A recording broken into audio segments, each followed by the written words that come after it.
Hello and welcome to AWANI Global. I'm your host, Farhana Sheikh, and today we are at the 37th Asia Pacific Roundtable. And with me today, our esteemed guest, Professor Dewi Fortuna Anwar, Research Professor of National Research and Innovation Agency, Indonesia. Thank you so much for joining us. Thank you for having me. Right. Today, we want to talk about the important role of ASEAN as well as how Indonesia plays into all of this. Let's first start with Indonesia as the chair of ASEAN in 2023 and recapping what that was like.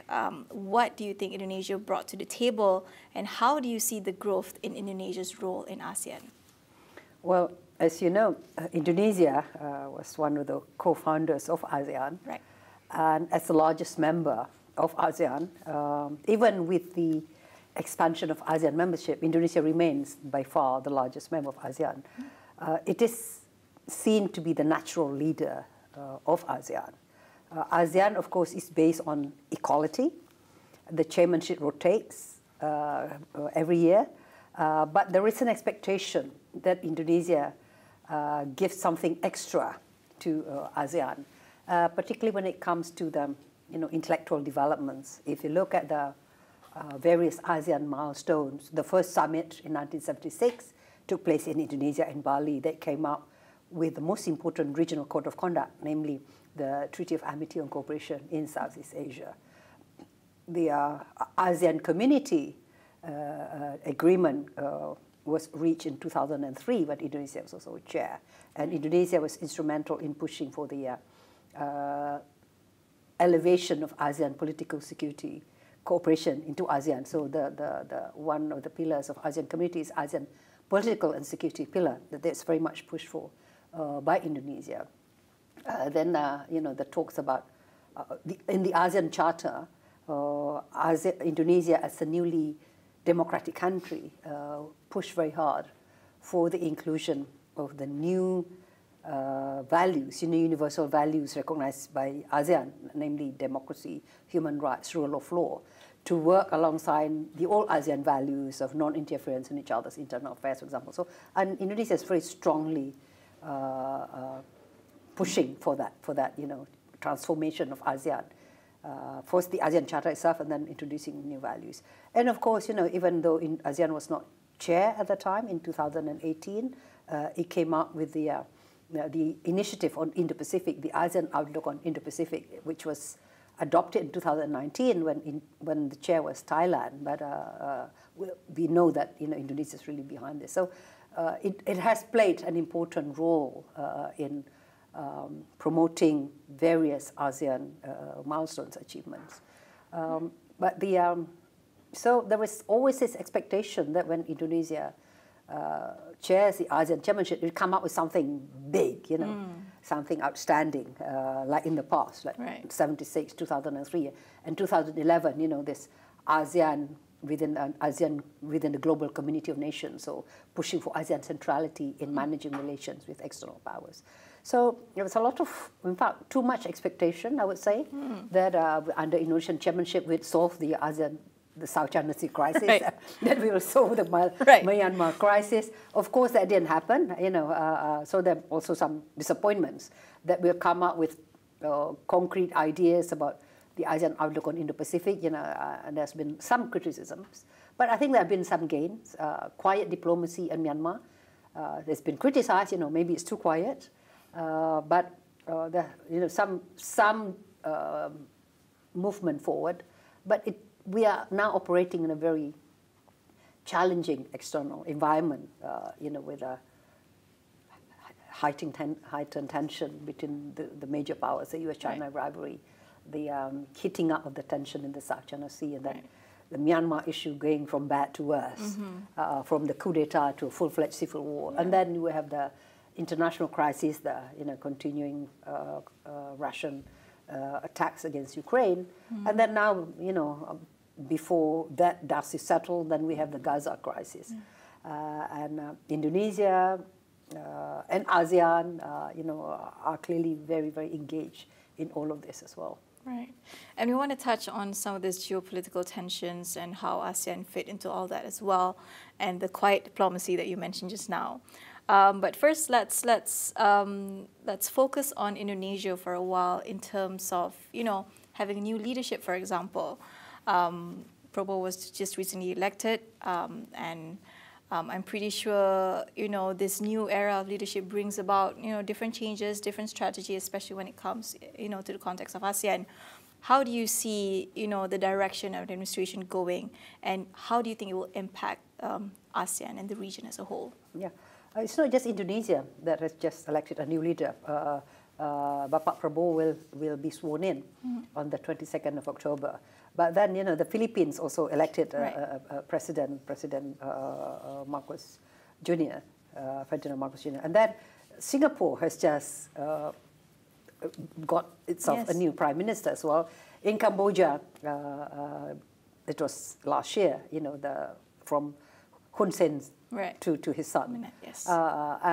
And in Malaysia, of course, you know, we have a veteran politician, but also new, you know, somewhat new, yes. Also somewhat new. So, and in Thailand, of course, you know, it's also new. Yeah. Some of the people who are in power, despite the fact that they are new, like Pak Prabowo, he's been around for a long time. So he was from the New Order government. So was very familiar already with the work of ASEAN. And because Pak Prabowo himself is very interested and personally engaged in talking about the wider security issues, regional stability, and so on, and also very interested in global affairs.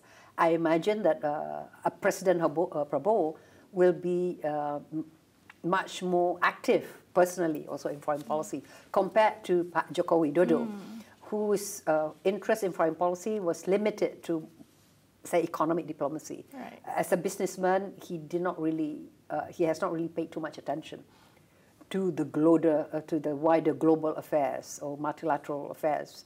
He's never attended the UN General Assembly in New York, for example. He's only participated online.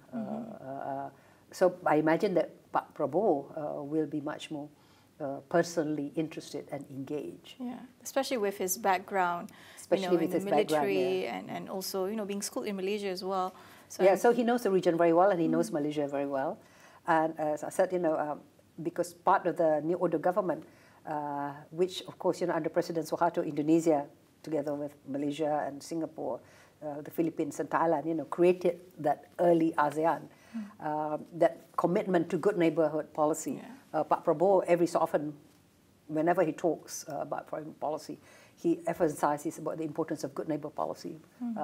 That is the key to regional stability and prosperity. And also the key, I guess, to the growth of ASEAN as well. Yes, I mean, ASEAN can only be as strong as its weakest link. Yeah. And the weakest link could be either poor relations between fellow ASEAN members or instability within a key ASEAN member. Right. And we want to talk about some of this, you know, talks of instability and talks of challenges. How do you foresee, with today's global political and social landscape, challenges for ASEAN in achieving its 2025 goals, and how can they be mitigated? You know, everyone has pointed out about the very challenging regional environment that ASEAN faces now, particularly, you know, with a major power rivalry.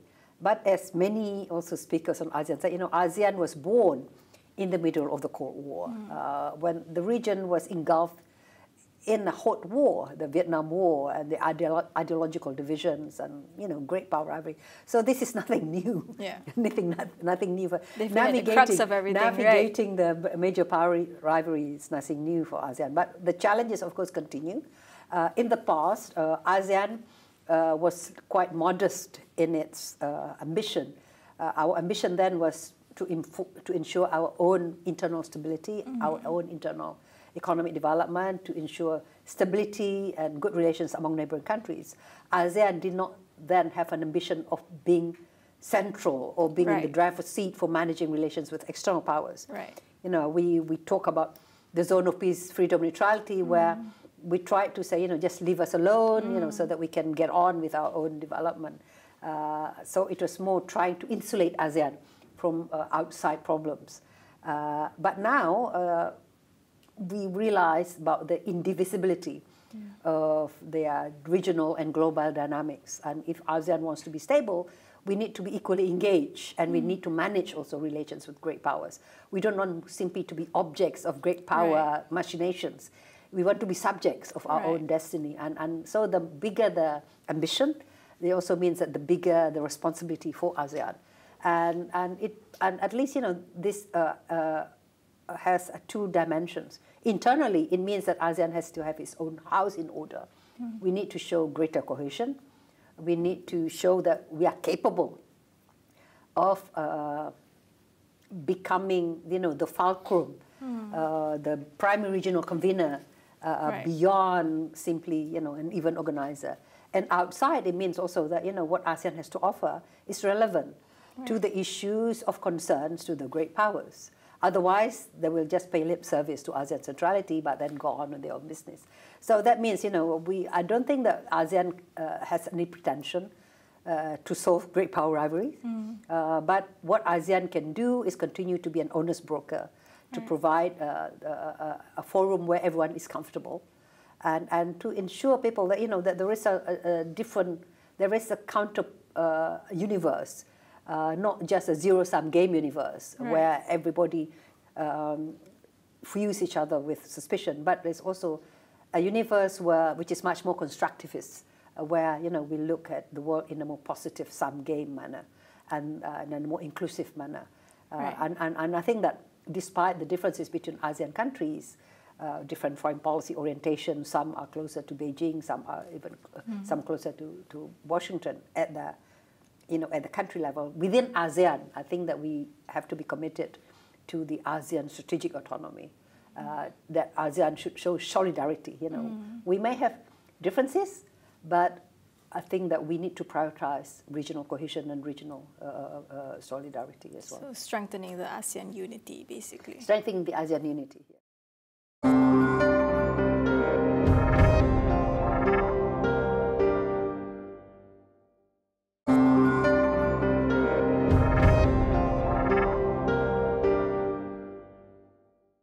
So talking about, you mentioned just now, you know, the shift towards sort of from its establishment being a bit balanced, a bit neutral, a bit non-interference, to today a bit more engaging, a bit more, you know, into today's global context, for example. How do you think do we approach that? So how do ASEAN expect to transform in terms of regional cooperation integration by 2025? And also taking into account what you said just now during your session about how ASEAN should be, you know, components of the UN, for example, in the global context.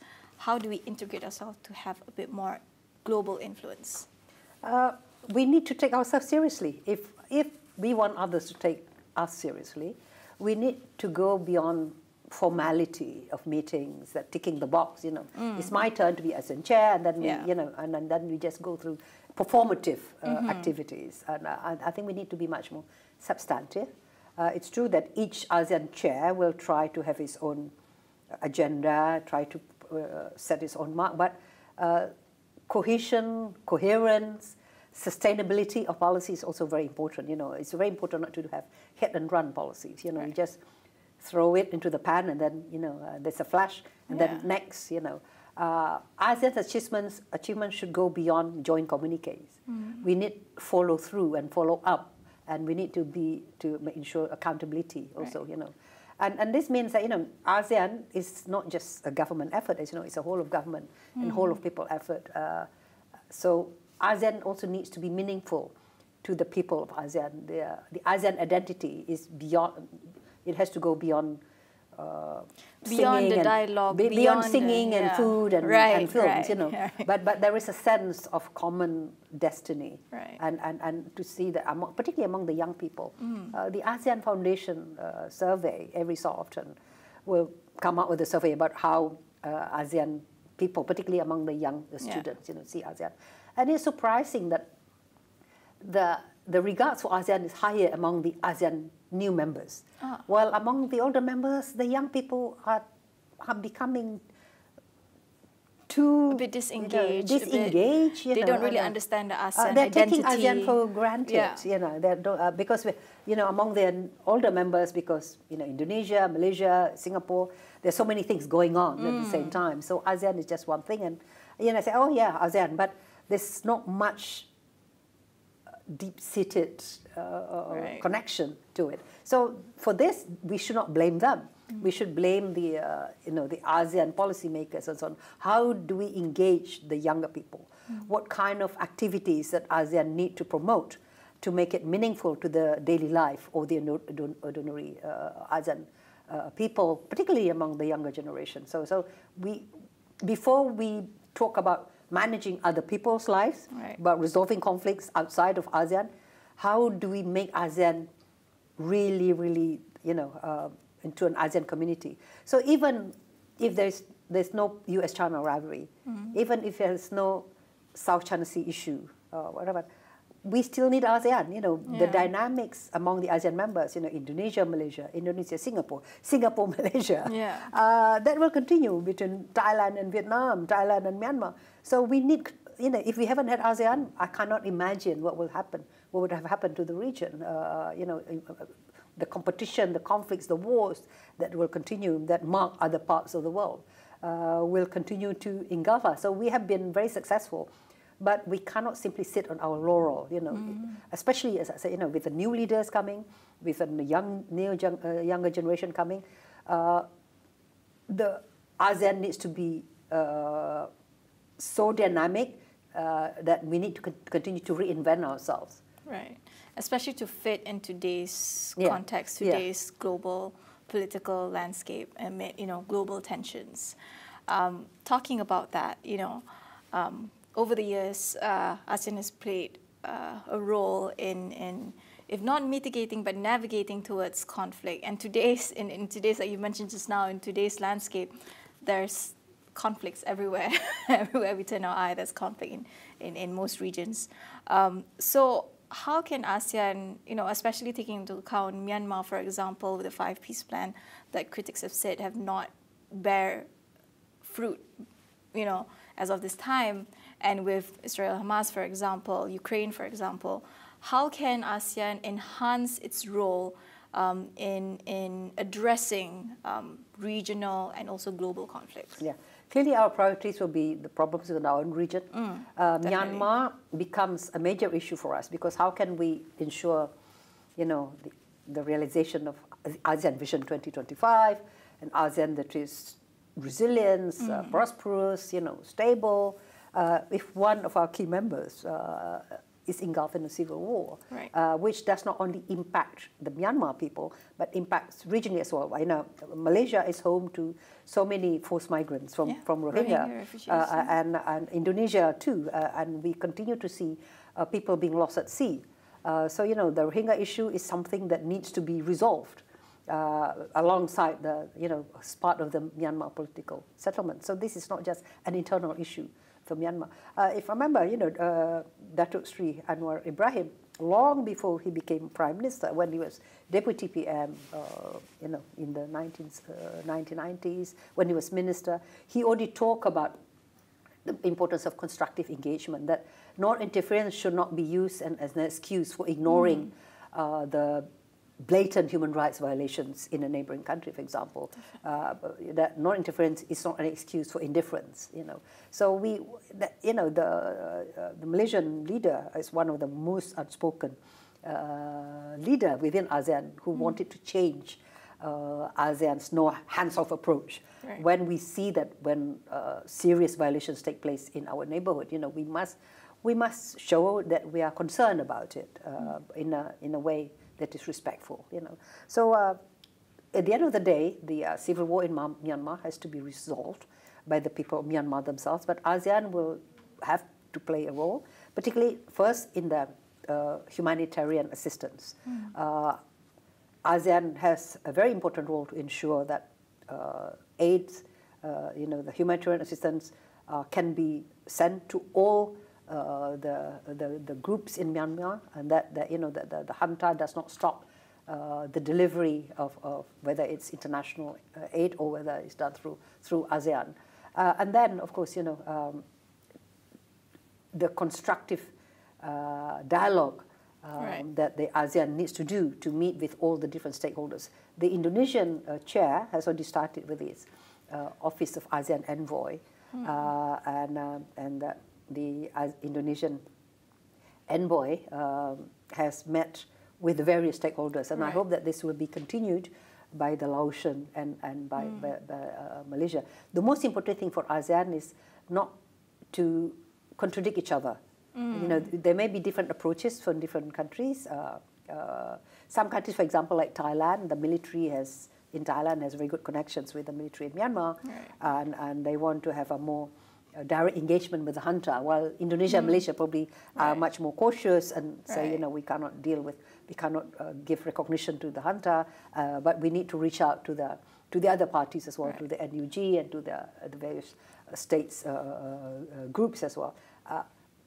What I've always argued is, that ASEAN needs to have a system in place where the different perspectives can be work together, and that you could have a truly cohesive ASEAN approach. So if there are different approaches, they should be coming from the same strategy. Right. It has to be intentional, and that ASEAN has full management of this instead of ASEAN being divided and being at cross purpose with each other. Right. So this is the kind of quiet diplomacy that you mentioned just now, but at the same time, it needs to be able to be comprehensive enough, it needs to be cohesive, and needs to come with one narrative, right? Yes, exactly. Right. Yeah. Okay. Before we end this, after just recently assuming ASEAN chairmanship in 2023 for Indonesia, Malaysia will be assuming its role in 2025, next year. That's very soon. What do you hope Malaysia will bring to the table, and what can Malaysia learn from Indonesia? Well, there's also great expectations that Malaysia will deliver great things as well, because Malaysia has also exercised a lot of intellectual leadership in the past, and you have some very able leaders and diplomats in Malaysia.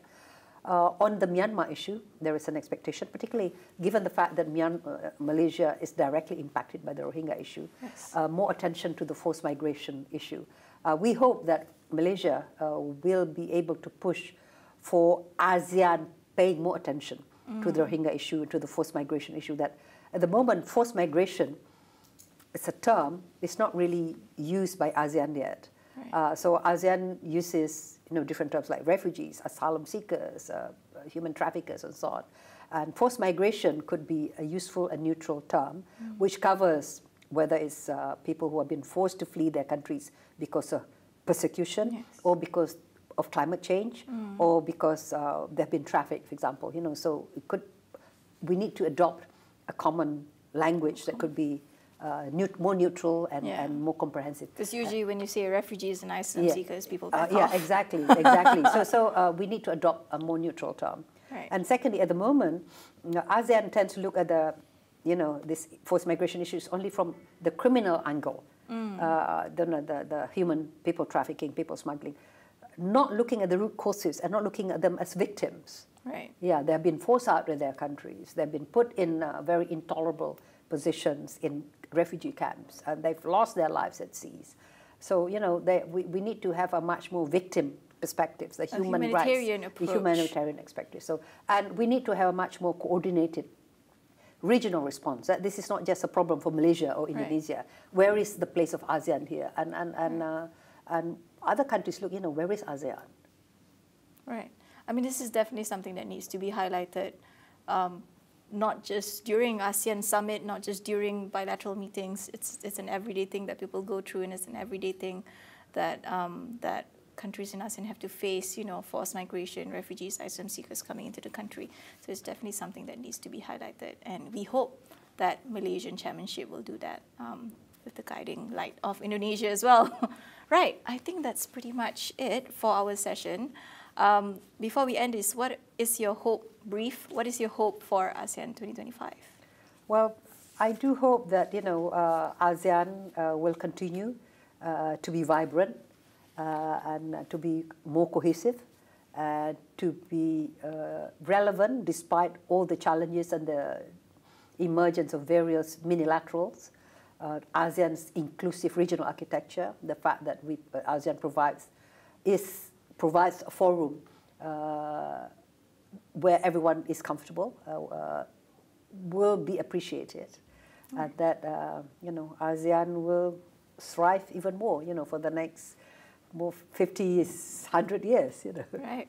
I mean, that's definitely all our hope, and especially for the younger people, such as myself, to look into ASEAN as a guiding light for the region, as a cooperation, as a integration, as a solution for regional conflict, for us to be more strengthened, for us to have more unity in the region. Yeah, and of course, for ASEAN to be meaningful, it has to be true to its promise of being an ASEAN that is people-centered and people-oriented, so that the inclusion of civil society needs to be strengthened.